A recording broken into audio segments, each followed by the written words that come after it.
Okay, જો મેં છે ને હું આ પ્રોસેસ પેપર નહીં, હું તમારી લોકો જોડે એક બીજી વસ્તુ શેર કરીશ. એ છે લક્ઝમબર્ગ કાઉન્સિલર ગાઈડ. આ હું તમને બધી જ કન્ટ્રીનું આપીશ. કારણ કે જનરલી તમને શું થાય છે કે યુરોપમાં કોઈ ઇન્ક્વાયરી આવે ને તો તમે પ્રોસેસ પેપર વાંચી વાંચીને તો બેઝિક ઇન્ફોર્મેશન આપી દો, પણ પછી તમને બીજો પ્રોબ્લેમ એ થાય છે કે યુનિવર્સિટી સિલેક્શન, પછી એમાં આગળ રિક્વાયરમેન્ટ, એની દરેક કન્ટ્રીની એક પાછી અલગ અટપટી પ્રોસેસ છે. તો એ પ્રોસેસ કઈ રીતે કરવાની, વિઝા શું કઈ રીતે કરવાના, તો એની માટે છે ને હું એક ફોલ્ડર બનાવું છું, એમાં તમને બધું આપી દઈશ. બીજું, આખી સ્ક્રિપ્ટ મેં હિન્દી અને ઇંગ્લિશમાં બનાવી છે, એટલે હિન્દી ઇંગ્લિશ મિક્સમાં બનાવી છે. કોઈને કઈ જ નહીં આવડે અને ખાલી આ સ્ક્રિપ્ટ વાંચી જશે ને એઝ ઇટ ઇઝ જેવી લખી છે એવી, તો પણ તમને એવું લાગશે કે તમે કોઈ સ્ટુડન્ટનું કાઉન્સેલિંગ કરો છો.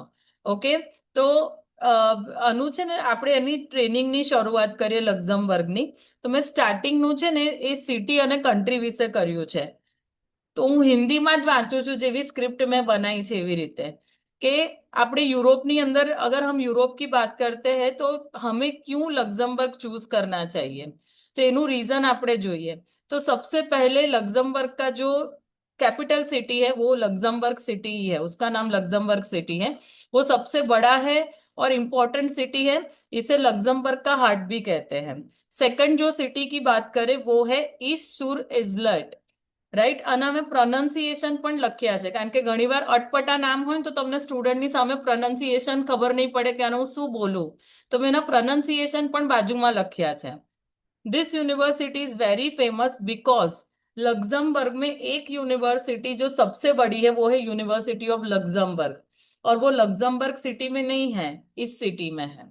ओके, तो इसलिए इसका मैंने लिखा है. इसके अलावा दो और सिटी है जो वहां पे फेमस है. ठीक है, तो सिटीज का अगर कोई पूछे तो तुम लोग ये सीधी सीधी स्क्रिप्ट पढ़ लोगे ना तो भी तुम लोगों को पता चल जाएगा कि ये क्या है. अभी लग्जमबर्ग की इकोनॉमी कौन सी इंडस्ट्री के ऊपर है, तो बैंकिंग फाइनेंस के ऊपर है, आईटी टेक्नोलॉजी के ऊपर है, स्टील इंडस्ट्रीज है. अभी स्टील इंडस्ट्री की इसकी जो सबसे बड़ी कंपनी है उसका भी नाम लिखा है, अपनी इंडियन कंपनी है, आर्सेलर मित्तल. उसका हेडक्वार्टर्स वहां पे है. लॉजिस्टिक्स और यूरोपियन लॉजिस्टिक्स और सारी यूरोप की ऑफिसेज जो है वो यहाँ पे अवेलेबल है. तो इसलिए लग्जमबर्ग बहुत बढ़िया. अगर मैं कहूँ कि दो रिच कंट्री, पूरे यूरोप में अगर दो रिच कंट्रीज है जो एक्सपेंसिव है, तो एक आती है स्विट्जरलैंड और दूसरी है लग्जमबर्ग. और अपने स्टूडेंट को लग्जमबर्ग क्यों जाना है, क्योंकि ये लोग गूगल और इंस्टाग्राम पे रील देख के आते हैं कि top richest country, all world's richest country in the world, और इन द यूरोप उसमें लग्जमबर्ग आता है. तो खाली इतना सुन के वो लोग आ जाते हैं कि रिचेस्ट कंट्री है तो मुझे लग्जमबर्ग जाना है. ठीक है, तो वो इसलिए ये आते हैं क्योंकि ये रिचेस्ट और काफी महंगी रिचेस्ट कंट्री है. ठीक है, लग्जमबर्ग की टोटल जो पॉपुलेशन है वो 6.8 लाख के आसपास है, जिसमें अपना जो इंडिया की पॉपुलेशन है वो 5 से 5,500, यानी कम इंडियंस रहते हैं यहाँ पे, पर फिर भी अवेलेबल है. ठीक है, ये लग्जमबर्ग का, इंडिया का भले ये नंबर तुम लोगों को छोटा लगे, पर यहाँ की जो कम्युनिटी है वो काफी स्ट्रांग है और बहुत एक्टिव है. यानी यहाँ पे आपको फॉरम्स मिल जाएंगी, यहाँ पे एक टेम्पल भी मिल जाएगा. टेम्पल तो नहीं है यहाँ पे, पर हिंदू फॉरम है लग्जमबर्ग की, तो यानी एक कम्युनिटी जैसा है, तो ये तुम लोगों को वहां पे मिल जाएगा. ठीक है, इसके अलावा अगर हम बात करें तो लग्जमबर्ग में यूनिवर्सिटी, तो लग्जमबर्ग बहुत इजी है क्योंकि इसमें 5 ही यूनिवर्सिटी हैं. 5 के अलावा और कोई यूनिवर्सिटी नहीं है, तो जो भी हो उसी में अप्लाई करना है. ठीक है, इसमें नंबर 1 है वो है यूनिवर्सिटी ऑफ लग्जमबर्ग. ये एक लौती पब्लिक यूनिवर्सिटी है लग्जमबर्ग की, इसके अलावा इसके पास कोई यूनिवर्सिटी नहीं है. दूसरी है ल्यूनेक्स यूनिवर्सिटी. तीसरी है लग्जमबर्ग स्कूल ऑफ बिजनेस. चौथी है यूरोपियन बिजनेस यूनिवर्सिटी. और पांचवी सेक्रेड हार्ट यूनिवर्सिटी जो अपनी यूएस की है, उसका लग्जमबर्ग के अंदर एक कैंपस है. अगर तुम लोग फिर उसमें आगे जाओगे तो ये जो लग्जमबर्ग की पब्लिक यूनिवर्सिटी वो कौन सी सिटी में है वो लिखा है. इसके अलावा इसके 3 कैंपस हैं. तीनों कैंपस कौन कौन सी सिटी में है वो लिखे हैं. यूजी पीजी दोनों प्रोग्राम इसमें हैं. ये गवर्नमेंट है इसलिए इसकी फीस कम है, 400 से 800 यूरो पर ईयर. ये साल में एक ही बार ओपन होती है, सितंबर में. और ये February 1 से इसकी एप्लीकेशन स्टार्ट होगी और इसकी डेडलाइन 24 to 30 मार्च, इस साल की डेडलाइन निकल चुकी है। 24 मार्च। पर आपके पास स्टूडेंट आए जो अभी पढ़ाई कर रहे हो, जिनका रनिंग हो, उनको ऐसा है मुझे अगले साल जाना हो, तो आप बता सको। ठीक है। और यूनिवर्सिटी ऑफ लग्जमबर्ग से अपने पास दो बच्चे आए थे जो खुद अपने आप अप्लाई करके ऑफर लेटर आ गया था और हमारे पास वीजा का प्रोसेस करवा रहे हैं। ठीक है। तो यानी इसमें आता है स्टूडेंट का। और कौन आए थे पता है? जिनका H+ माइनस यूनिवर्सिटी थी जर्मनी की। जर्मनी प्लान कर रहे थे, पर वहां पे H+ माइनस की वजह से हुआ नहीं, तो इनको लगा चलो एक बार डाल देते हैं। तो उस हिसाब से उन्होंने डाला था, सीजीपी अच्छा था इनका। तो इनका एडमिशन आया है, हम इनका लग्जमबर्ग का आगे का वीजा कर रहे हैं। अगर इसका वीजा हो गया तो फिर उनके ऑफर्स भी हम लोग रखेंगे इस फोल्डर में, तो आप दूसरे बच्चों को दिखा सको। ठीक है। तो ये है, तो ये इसकी डेडलाइन है। रिक्वायरमेंट इसकी आईएलटीएस रहती है, टॉफेल है, ड्यूलिंगो ये लोग एक्सेप्ट नहीं करते हैं। ट्वेल्थ में इनको मिनिमम 60 to 70% चाहिए, यानी 50% वाला बच्चा यहाँ पे नहीं चलेगा। इनका जो दो बच्चों का हमने एडमिशन देखा है ना, वो भी 8 सीजीपीए वाले स्टूडेंट हैं। तो जिनका 7.58 सीजीपीए, उनका लग्जमबर्ग में अप्लाई करवाना। 100 यूरो इसकी एप्लीकेशन फीस है और इस साल की डेडलाइन निकल चुकी है। इसमें ये डॉक्यूमेंट्स की रिक्वायरमेंट रहती है, सिंपल वाले डॉक्यूमेंट्स से कुछ ज्यादा है नहीं, एलओआर एसओपी है और एकेडमिक डॉक्यूमेंट्स है। दूसरी है ल्यूनक्स यूनिवर्सिटी। ये ल्यूनक्स यूनिवर्सिटी है, ये खाली फिजियोथेरापी की यूनिवर्सिटी है। तो इसमें यूजी प्रोग्राम में फिजियोथेरापी, स्पोर्ट्स एक्सरसाइज साइंस ये सारे हैं। पीजी में भी इसके पास फिजियोथेरापी, स्पोर्ट्स एक्सरसाइज साइंस ये प्रोग्राम्स हैं। इसकी ये प्राइवेट वाली है। इसकी फीस 7 से 10 हजार यूरो पर ईयर के बीच में है। इसमें दो इनटेक है, अप्रैल में भी है और अक्टूबर में भी है। और इसकी रोलिंग डेडलाइन है, यानी सीट फुल नहीं होगी तब तक ये लोग एडमिशन देते हैं। इसकी इंग्लिश लैंग्वेज की रिक्वायरमेंट 6 बैंड होती है। और इसमें एडमिशन की रिक्वायरमेंट है ट्वेल्थ और मेडिकल फिटनेस सर्टिफिकेट्स चाहिए। ठीक है। ओके। अभी तुम लोग जब ये फिजियोथेरापी बच्चों को ये यूनिवर्सिटी प्रमोट करोगे, तब क्वेश्चन आएगा कि मैं फिजियोथेरापी वहां करने जाऊँ तो फिर मुझे लाइसेंस कैसे मिलेगा, और मैं वहां पे प्रैक्टिस कैसे करूंगी, ये तुरंत दूसरा सवाल होगा। तो उसकी प्रोसेस मैंने नीचे लिखी हुई है कि सबसे पहले तो एमएससी फिजियोथेरापी ल्यूनक्स में पूरा करना है। फिर उसके बाद उसका रिकॉग्नाइजेशन कराना पड़ेगा लग्जमबर्ग में। तो जिसमें ministry of higher education and research करके एक इनकी ऑर्गेनाइजेशन है, वहां पे अपनी डिग्री को रजिस्टर कराना पड़ता है, इक्विवेलेंट प्रोसेस कराना पड़ता है। फिर उसके बाद आपको ऑथोराइजेशन मिलता है प्रैक्टिस करने के लिए। उसमें आपको इसमें से कोई एक लैंग्वेज आपको आनी जरूरी है, यानी या तो फ्रेंच या जर्मन या लग्जमबरिश। શું થયું હિમાલી? હા કરતી હતી।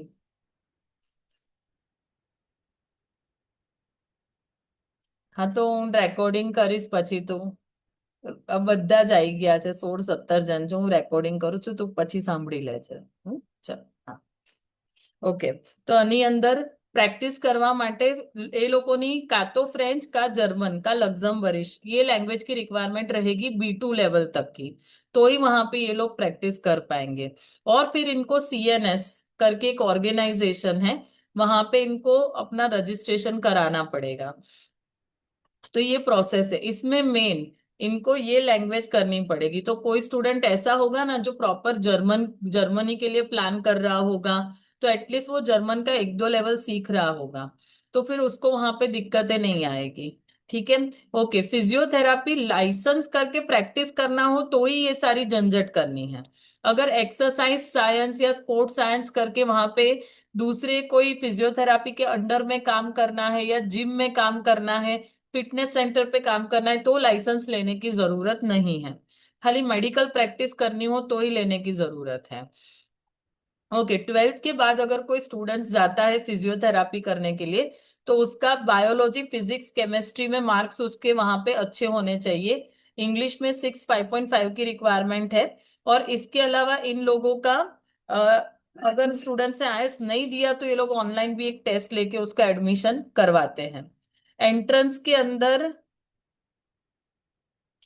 एंट्रेंस के अंदर ये लोग एक बेसिक साइंस और फिजियो वाला नॉलेज टेस्ट लेते हैं और एक इंटरव्यू भी लेते हैं, और उसको मेडिकल फिटनेस सर्टिफिकेट देना पड़ेगा।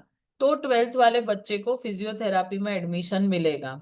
इसकी साल की फीस 10,000 यूरो के आसपास है। अप्रैल और अक्टूबर इनटेक होते हैं।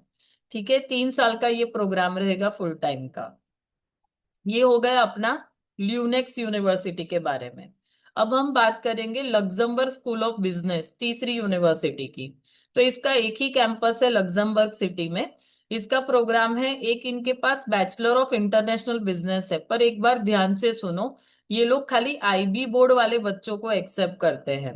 तो यहाँ पे अपने गुजरात बोर्ड और सीबीएसई वाले स्टूडेंट्स नहीं चलेंगे इस यूनिवर्सिटी में। पीजी प्रोग्राम में ये लोग एमबीए और मास्टर्स इन मैनेजमेंट देते हैं। अभी इसकी क्या रिक्वायरमेंट है ये नीचे लिखी है मैंने। अगर कोई स्टूडेंट एमबीए के लिए जाए और उसकी डिग्री 4 साल की है, तो उसको 2 साल का एक्सपीरियंस चाहिए, और 3 साल की डिग्री है तो 5 साल का एक्सपीरियंस चाहिए। बाकी के प्रोग्राम में एक्सपीरियंस की रिक्वायरमेंट नहीं है, 60% चाहिए। 12 to 30,000 यूरो पर ईयर इसकी फीस है। 31 जुलाई इसकी डेडलाइन है। यानी इसमें अगर आप चाहो तो अभी भी स्टूडेंट्स को एनरोल कर सकते हो लग्जमबर्ग स्कूल ऑफ बिजनेस में। 6.5 बैंड की इसकी रिक्वायरमेंट है। ओके। फिर चौथी यूनिवर्सिटी है यूरोपियन बिजनेस यूनिवर्सिटी। इसमें बीबीए का प्रोग्राम है, एमबीए डेटा साइंस और फाइनेंस का प्रोग्राम है। 5 से 12 हजार फीस है। अक्टूबर जनवरी इनटेक है, 2 महीने पहले इसकी डेडलाइन होती है। यानी इसमें अभी भी अप्लाई कर सकते हैं। 6 बैंड की रिक्वायरमेंट है, यानी आप अगर देखोगे तो पूरे लग्जमबर्ग में आईआईटीएस की रिक्वायरमेंट है, ये एमओआई वाली कंट्री नहीं है। ओके। और ज्यादातर इसमें अगर आपको सारे प्रोग्राम्स चाहिए तो यूनिवर्सिटी ऑफ लग्जमबर्ग, अगर फिजियोथेरापी चाहिए तो ल्यूनेक्स यूनिवर्सिटी, और बिजनेस और आईटी के प्रोग्राम चाहिए तो ये नीचे की यूनिवर्सिटियों में अवेलेबल है। ओके। फिर उसके बाद पांचवी अपनी यूएस की यूनिवर्सिटी है सेक्रेड हार्ट यूनिवर्सिटी। उसका लग्जमबर्ग सिटी में एक कैंपस है। इसमें बिजनेस और मैनेजमेंट के प्रोग्राम है, और एमबीए का प्रोग्राम भी अवेलेबल है। 25 से 35 हजार फीस है। रोलिंग इनटेक होता है, इसमें 6.5 बैंड की रिक्वायरमेंट है। राइट, तो ये सारी हो गई यूनिवर्सिटी की रिक्वायरमेंट और उसकी डेडलाइंस, इसके बारे में बात। अभी तुम लोगों का दूसरा सवाल कि इसमें से लेटर आने में कितना समय लगता है और इसमें टेस्ट और इंटरव्यू देना पड़ता है कि नहीं। तो उसका भी मैंने टेबल बनाया है कि लग्जमबर्ग यूनिवर्सिटी सबसे ज्यादा टाइम लेती है, इसमें 8 से 12 वीक लगेंगे। यानी आपका रिजल्ट जो है वो जून जुलाई में आता है। पर हालांकि मुझे अभी स्टूडेंट मिले थे अप्रैल में, तो मार्च में उन्होंने अप्लाई किया, यानी फेब्रुआरी में अप्लाई करा होगा। अभी अप्रैल में रिजल्ट आ गया, तो ऑलमोस्ट अप्रैल मई तक रिजल्ट इनका आ जाता है लग्जमबर्ग में। इसमें कोई एंट्रेंस टेस्ट नहीं है, कोई इंटरव्यू भी ज्यादातर नहीं होते। ल्यूनक्स में 2-4 वीक लगेंगे। अंडर ग्रेजुएट वालों का ये लोग एप्टीट्यूड टेस्ट लेते हैं और इंटरव्यू भी लेते हैं। लग्जमबर्ग स्कूल ऑफ बिजनेस में एंट्रेंस टेस्ट लेते हैं और इंटरव्यू भी लेते हैं। और बाकी की यूनिवर्सिटीज में एंट्रेंस टेस्ट नहीं लेते, इंटरव्यू ये लोग कई बार लेते हैं। और इनका टर्न अराउंड टाइम मैंने यहाँ पे लिखा है, तो ये भी तुम स्टूडेंट को मेंटली प्रिपेयर कर सकते हो। ठीक है। ओके। अभी इस यूनिवर्सिटी की खासियत क्या है, या फिर इसमें किस तरह से तुम्हें स्टूडेंट्स को कमिटमेंट देना है, वो यहाँ पे लिखा है। अब चलो स्टूडेंट का एडमिशन आ गया, जैसे अभी अपने पास बाहर से बच्चे आ रहे हैं कि मेरा लेटर हाथ में आ गया। अब नेक्स्ट स्टेप क्या है ये समझ लो। तो सबसे पहले नेक्स्ट स्टेप है कि डॉक्यूमेंट्स को अपोस्टाइल कराना है लग्जमबर्ग में। कौन से डॉक्यूमेंट्स अपोस्टाइल कराने हैं? तो स्टूडेंट की बैचलर डिग्री, अगर डिग्री है तो डिग्री, नहीं तो उसका प्रोविजनल डिग्री अपोस्टाइल कराना है। उसकी फाइनल मार्कशीट या कंसोलिडेटेड मार्कशीट यानी ट्रांसक्रिप्ट अपोस्टाइल कराना है। 12th और 10th का जो पासिंग सर्टिफिकेट या उसकी जो मार्कशीट है उसको अपोस्टाइल कराना है। यानी ये सारे एकेडमिक डॉक्यूमेंट्स अपोस्टाइल कराने हैं। सारे नहीं कराने, degree, transcript, 10th and 12th यानी 4 हुए, तो 4 डॉक्यूमेंट को अपोस्टाइल कराने हैं। फिर उसके बाद बर्थ सर्टिफिकेट अपोस्टाइल कराना जरूरी है। पुलिस क्लियरेंस सर्टिफिकेट पहले निकलवा लेने का, ठीक है, उसको अपोस्टाइल करवाना जरूरी है। और अगर स्टूडेंट का मैरिज सर्टिफिकेट हो तो वो अपोस्टाइल कराना जरूरी है। इतने डॉक्यूमेंट्स अपोस्टाइल करो। उसके बाद नेक्स्ट स्टेप है एएसटी, ये क्या है? तो एएसटी का फुल फॉर्म है authorisation to temporary stay in Luxembourg. AST करके एक वहां पे ऑफिस है, वहां पे अपने को डॉक्यूमेंट्स कुरियर करने होते हैं, ये ऑनलाइन नहीं है। ठीक है, ये बहुत ही पुरानी पद्धति से चलते हैं। तो इनको डॉक्यूमेंट्स अपोस्टाइल करके उन्होंने जैसे जैसे लिखे हैं, कुछ का जेरोक्स कॉपी, कुछ का अपोस्टाइल करके अपने को कुरियर बनाना होता है, और वो कुरियर उनकी ऑफिस में कुरियर करना होता है। तो इसमें क्या डॉक्यूमेंट चाहिए वो लिखा है, पासपोर्ट के सारे पेज की कॉपी चाहिए, कलर, यानी ब्लैंक पेज हो तो ब्लैंक पेज की भी कॉपी चाहिए। इसमें बर्थ सर्टिफिकेट, एडमिशन का letter, police clearance, financial proof, जिसमें हर महीने 2,000 यूरो का खर्चा होगा।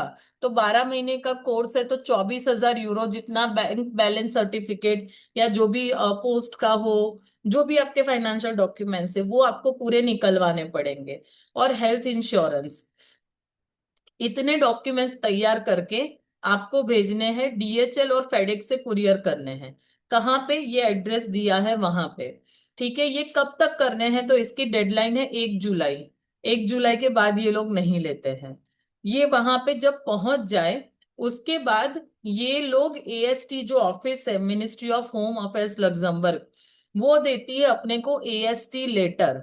ये एएसटी लेटर हमें मिले उसके बाद हमारे 3 स्टेप है। हम वीजा के लिए अप्लाई कर सकते हैं, डिग्री रिकॉग्निशन अप्लाई करना है, और फिर ट्रैवल करना है लग्जमबर्ग। ठीक है, तो एएसटी लेटर आपको मिल जाए। ये मिलने में कितना टाइम लगेगा? लगभग 1 से 1.5 2 महीना तक का टाइम लगेगा। ये अपने को लेटर मिल जाए, इसको कोई फॉलो अप करने के एक ईमेल एड्रेस है, बाकी उसको रीच आउट करने के कोई फोन नंबर, कुछ वेबसाइट इनकी कुछ भी नहीं है। बिल्कुल ये पुराने जमाने पे अभी भी चल रहे हैं। ठीक है, तो अपने को कुरियर कर देना है डॉक्यूमेंट्स एएसटी को। एएसटी को डॉक्यूमेंट्स कुरियर करने के बाद वीजा फाइल लगानी होती है। डी टाइप का वीजा होता है, जो अपने यूरोप में है वही वीजा है, सभी यूरोप में डी टाइप वीजा है, यानी लॉन्ग स्टे वीजा। उसमें अप्लाई करने की वीएफएस में लिंक है, तो वो भी मैंने यहाँ पे दी है कि कैसे अप्लाई करना है। इसका फॉर्म है, पेपर फॉर्म ही भरना होता है, वो भी मैंने इसमें जाके डाउनलोड कैसे करना है वो यहाँ पे लिखा हुआ है। फिर उसके बाद उसी वीएफएस की साइट से अपॉइंटमेंट बुक करनी है।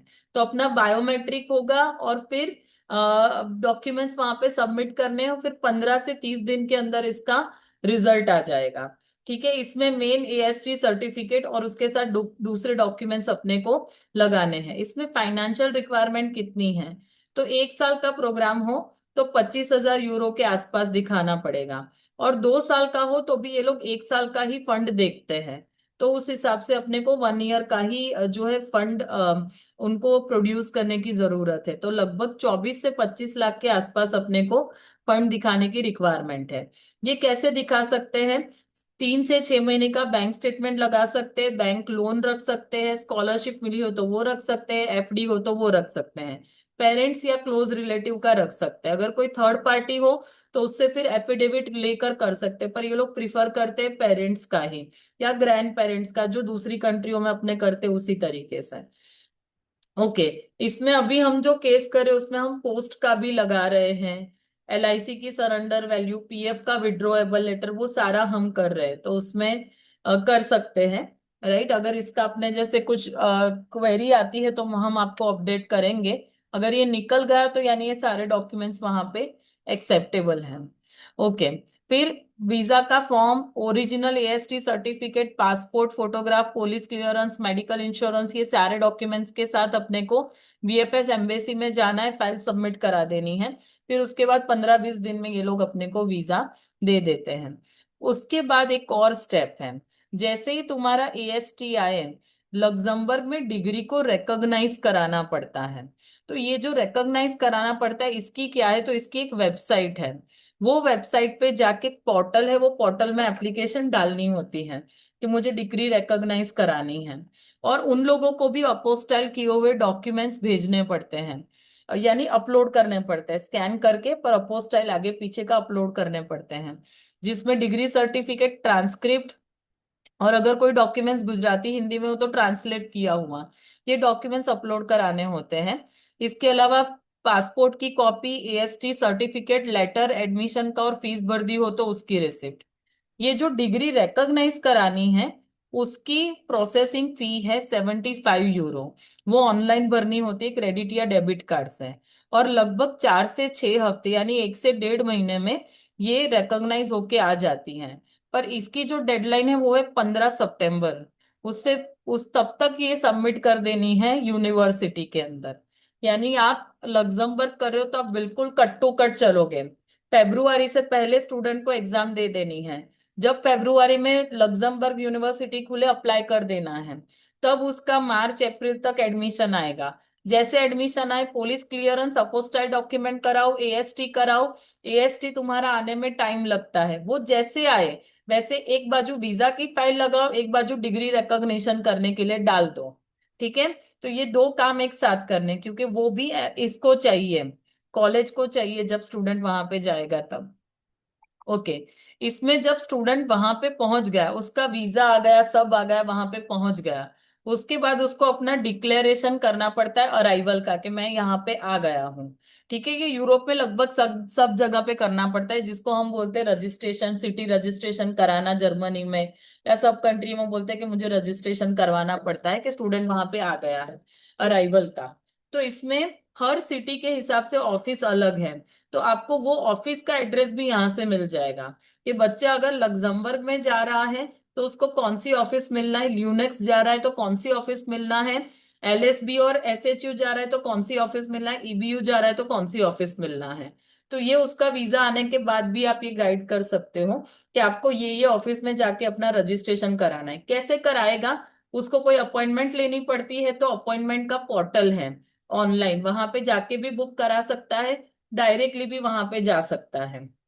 ठीक है। फिर उसके बाद वहां पे 8 बजे से 5 बजे तक ऑफिस वर्क करती है। कौन से काउंटर पे जाना है, क्या डॉक्यूमेंट्स लेके जाना है, ये सारी चीजें मिल जाती। फिर उसके बाद अराइवल सर्टिफिकेट ये लोग देते हैं। अराइवल सर्टिफिकेट आ जाए फिर बाद में उसको मेडिकल चेकअप कराना है। वहां पे जाने के बाद, लग्जमबर्ग जाने के बाद, तो वो मेडिकल चेकअप क्यों जरूरत पड़ती है, कौन से डॉक्टर को मिलना है, अपॉइंटमेंट कैसे लेनी है, इसका प्रोसेस यानी वो टेस्ट का रिजल्ट आने में कितने दिन का समय लगेगा, वो सारी इंफॉर्मेशन दी है। फिर रेसिडेंट परमिट कार्ड के लिए अप्लाई करना होता है, तो वो कैसे अप्लाई करना है, एप्लीकेशन होती है उसकी, बायोमेट्रिक होता है, वहां जाके बायोमेट्रिक फिर कराना पड़ेगा। ठीक है। तो वो सारी चीजें जो है वो मैंने यहाँ पे लिखी हैं।